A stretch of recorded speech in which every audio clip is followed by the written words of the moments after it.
好来，乡亲啊，继续看高虹安二审贪污红判无罪。日头早，伊参加公开的行程，是满面笑容，气势真旺。伊到底什么时阵会当转去继续做市长呢？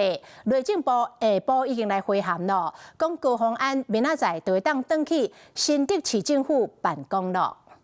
妈妈给请公假，太开心了吧？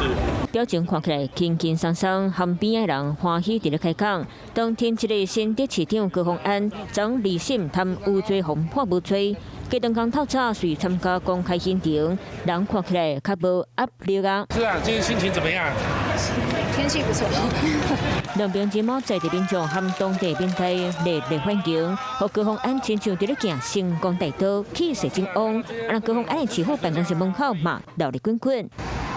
侪面满就会拿伫咧市长小路口摆好摆满，全是支持者送的。高虹安到底第时才会回归市场？当然是越快越好，因为毕竟这个复职也等了非常长的一段时间。我们现在这个公文正在签办当中，我们内部如果完成其他签办的程序的话，会相当的快。未扣铁夺公权的高虹安代表当投入2026的市长选战，那边内党合作，两边是乐观看待，嘛看动新竹市选情。目前还没有对不管是党籍或者是2026的选举这边有任何的一些想法跟规划。等到回到市长岗位之后，我想一切大家可能就会开始慢慢来做规划。卡出高虹安参战，民进党方面可能连选，包含进前满满连赢正三参选立委杨明交代教授林志杰，和新竹市议员陈建明，时代力量的前立委王婉如，拢可能是连选。另外，捌做过国民党发言人的清代助理教授何志雄，预计伫咧后日正式宣布参选。民进党和王婉如敢有可能徛做伙，也唔知影。